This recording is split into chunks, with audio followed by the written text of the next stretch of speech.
आज आजमगढ़ के ऐतिहासिक क्रांतिकारी धरती पर हम आए हैं, जो समाजवादियों का गढ़ कहा जाता है।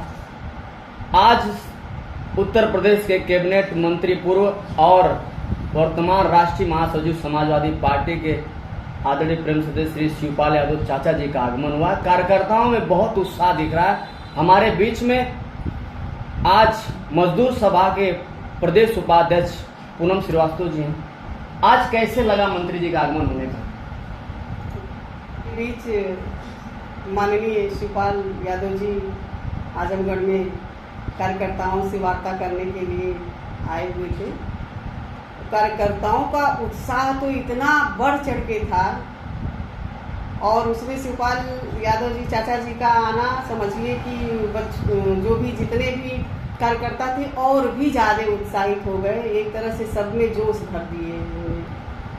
और समाजवादी पार्टी का यहाँ आजमगढ़ में इतिहास रहा है और हम लोग यही चाहते हैं कि पूरे संगठन सभी लोग मिल करके मनोयोग से सभी लोग हर वर्ग का ध्यान रखते हुए समाजवादी सरकार बनाएं।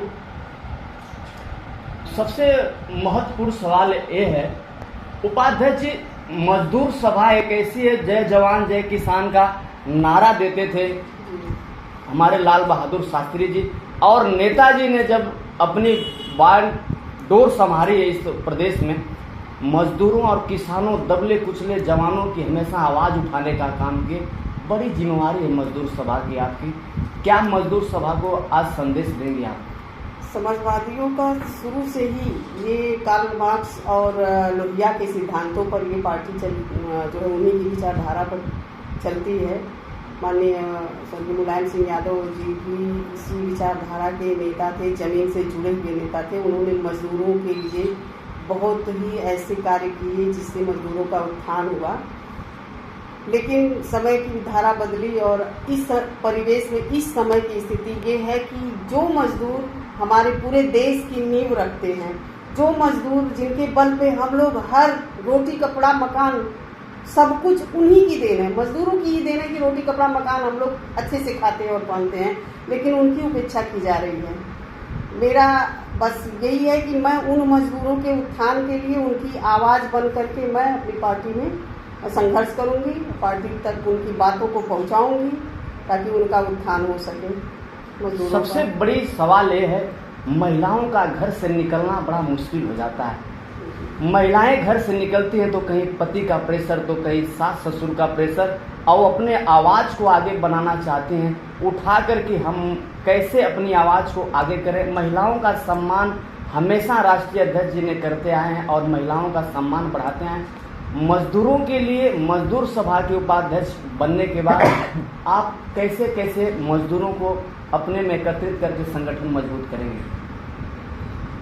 मेरा तो पहला यही काम होगा कि मैं हर विधानसभा में जाऊंगी, हर पूरे प्रदेश में, हर जिले में जाऊंगी प्रदेश के, और हर जिले के मजदूरों से मैं मिलूंगी और मजदूरों की समस्याओं को समझूंगी। उसको मैं अपने नेतृत्व संगठन के अध्यक्ष जी तक पहुंचाऊंगी और जो भी हो सकेगा, जितना भी हो सकेगा, मजदूरों के उत्थान के लिए, उनके हित के लिए हम लोग कार्य करेंगे एकजुट होकर के।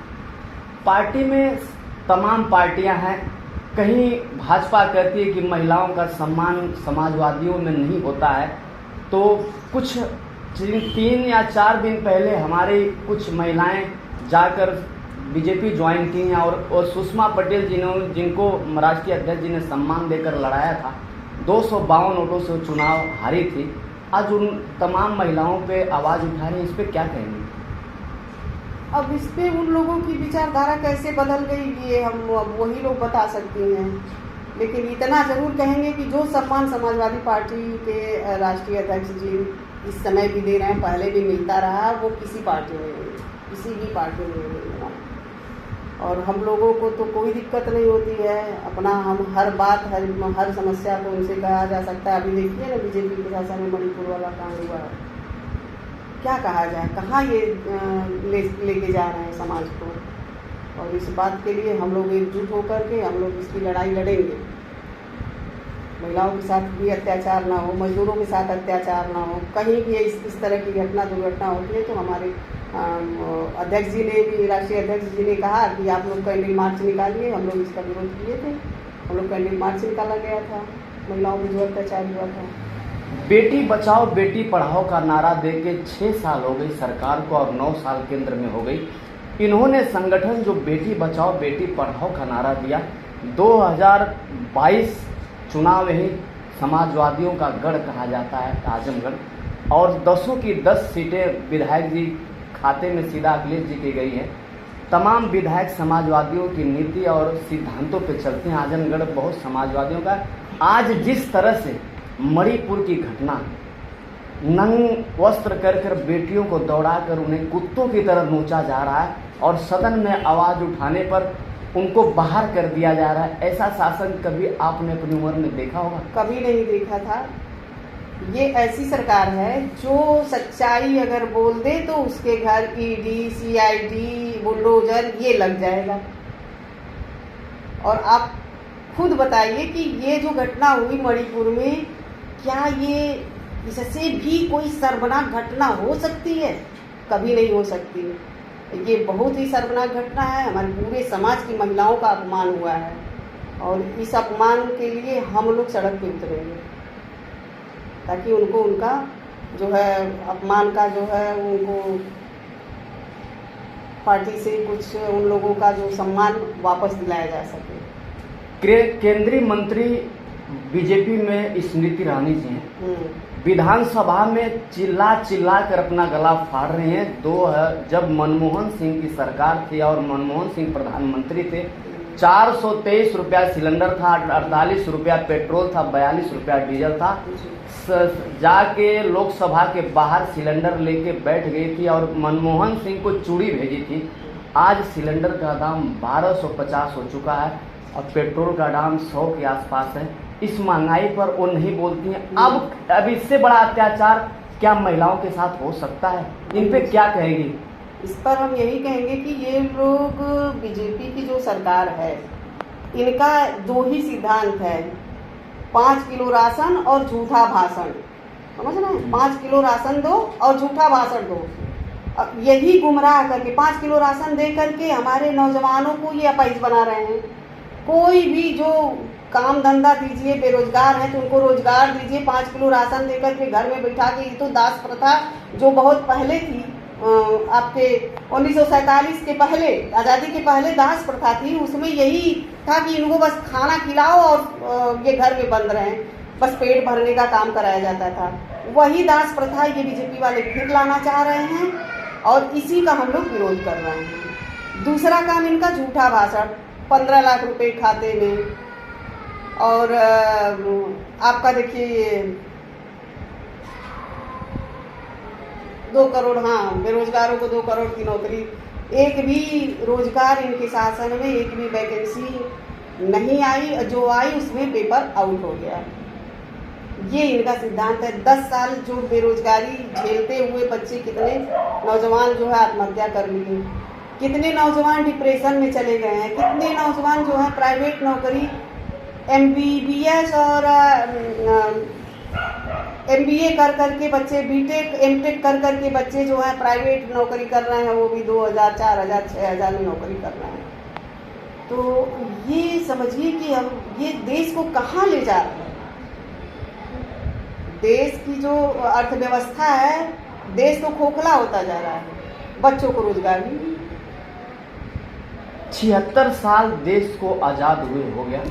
76 साल के लोकसभा भवन में जो नवनिर्माण लोकसभा बना है, उसमें अगर राहुल गांधी आवाज़ निकालते हैं तो उनको सजा दे दी जाती है, और उसी सदन में मणिपुर की अगर घटना पूछी जाती है तो उस पर तमाम प्रकार की बाधाएं, तमाम भाषण, इस पर कोई विश्वास अंधविश्वास करके हटा दिया जा रहा है। विश्वास पारित नहीं हो रहा है। सदन के बाहर लोग धरने पर बैठे हैं। क्या महिलाएं कब जागृत होंगी आप लोग के माध्यम से?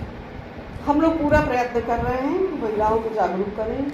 गरीब, बेरोजगार, नौजवान, मजदूर, किसान, सबके हित की बात करेंगे और सबके लिए हम लोग सड़क पर उतरेंगे।